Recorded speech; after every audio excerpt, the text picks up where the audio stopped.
Welcome back to the podcast, Healing with Grace. All right. I wanted to share with you some thoughts that I've been just marinating on lately around my word of the year, which is manifest. And I've been talking about this, I think, the last couple of episodes about the significance of this word for me.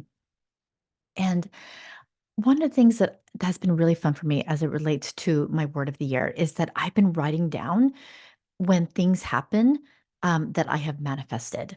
And like, for instance, like something happens and I was like, oh my gosh, I was just thinking this or wanting this just like a week ago or a month ago.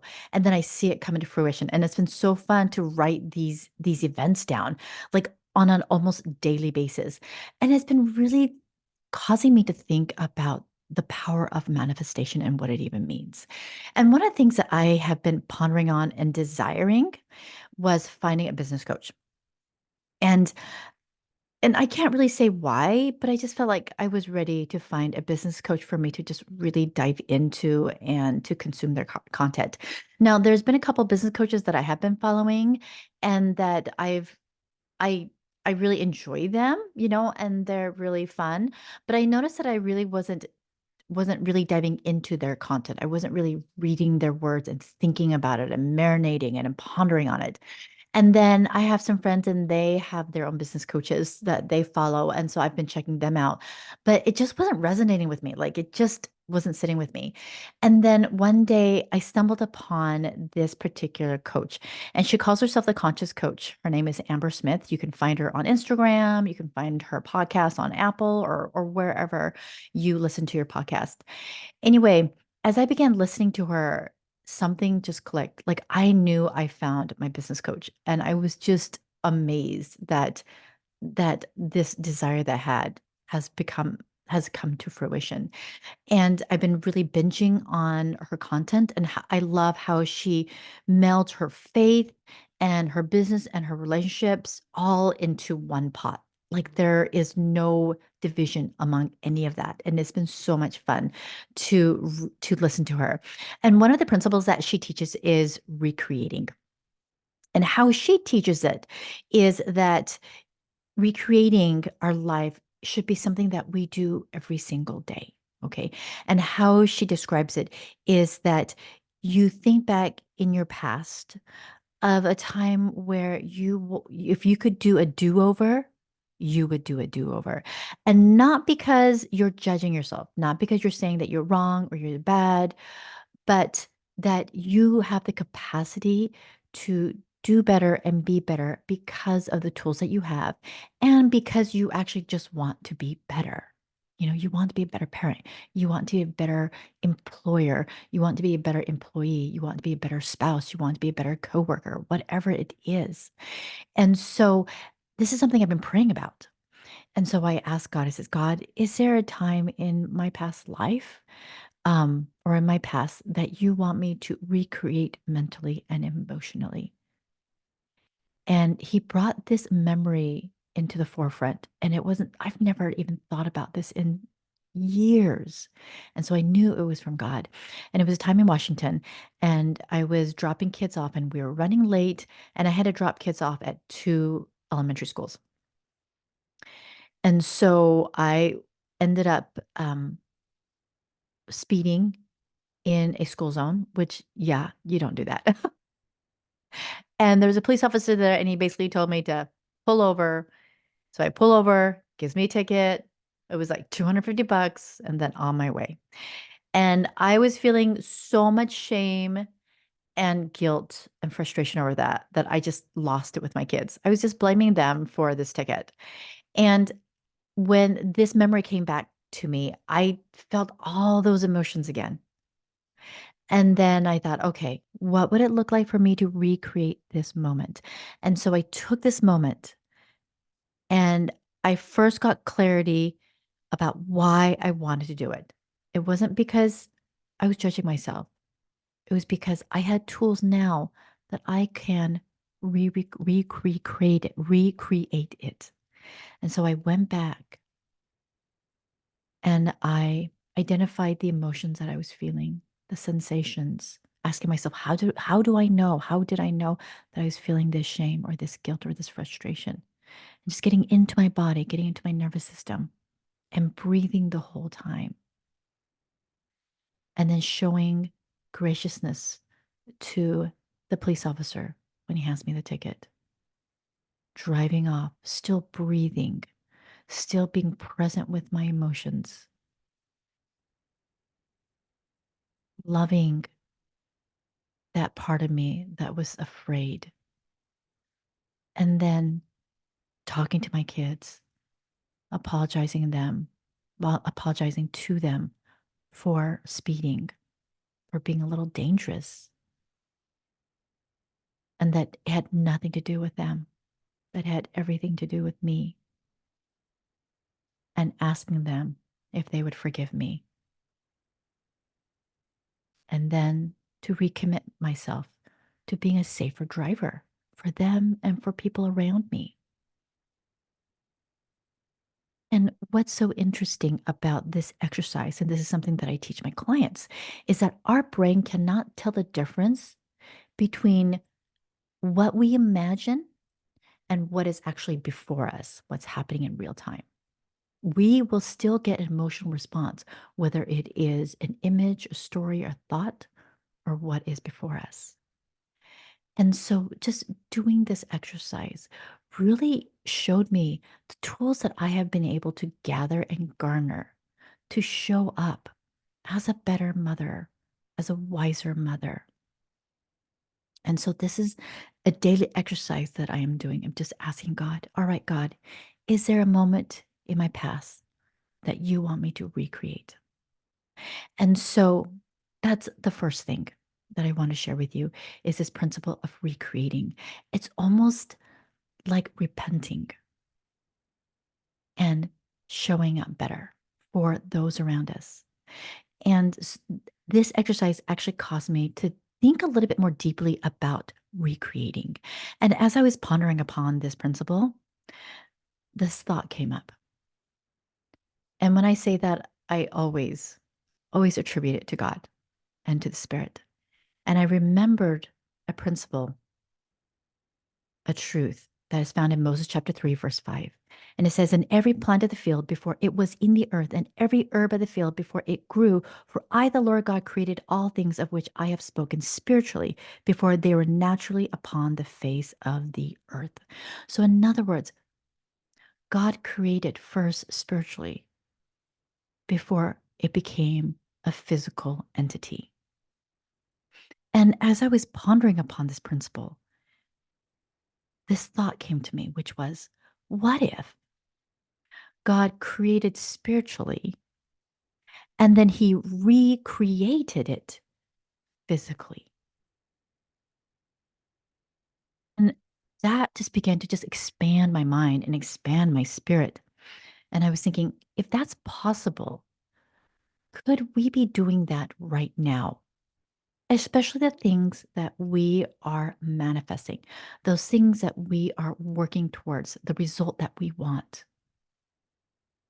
Is it possible that we could have co created this result with God in the spirit and then came to earth to recreate it with Him in the flesh? And as I was trying to like wrap my brain around this thought, and I'm not saying that this is doctrine, okay, just telling you that right now.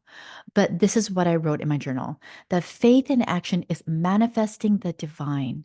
In other words, what I co created with God in the spirit is what I am now recreating with God in the flesh. So let me say that again, that faith in action is manifesting the divine. In other words, what I co created with God in the spirit is what I am now recreating with God in the flesh. And that just like blew my brains. And I went back to my notes of the 4 or 5 things that I was consciously manifesting. Like every day I read these statements. And I asked myself, what if I co created my covenant relationship with my family spiritually? And now I am just recreating it with God in the physical realm, in the flesh. What if I co created with God this business where I am healing and bringing answers to you women going through separation and divorce? What if that was already done and created in the spirit? And now I am recreating that same result, that same manifestation with God in the flesh. It made me realize that everything I do can fit in one of those things that I am trying to manifest, that I am actually manifesting every single day. And so I went back to my planner and I kind of like reformatted it. Like I wrote on the top manifesting planner. That's what it was. And in each of these columns, I wrote down what I was manifesting that day and how I was manifesting it. Like what are my faith in action? How am I activating this faith in this result that is already created? And now I'm just recreating. I am recreating. And it's not like they're anything like big or massive in regards to action.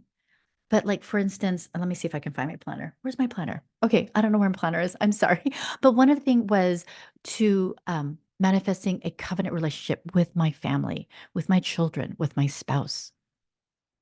And then I wrote down things like putting together a pre-dance pizza party for my son because it's his first dance. And it's so cute. And another one is taking my daughter to her volleyball practice at 6 o'clock and then going to the youth activity. It's dropping my son off to his own activity. It's supporting him when he has club and I get to go pick him up. So do you see how these like quote unquote to-do lists actually gets funneled under one of these topics of manifestation? Because I created this relationship with them, this covenant relationship spiritually. And now I am given the opportunity to recreate it on a physical level. And this is just one example. And so I color coded.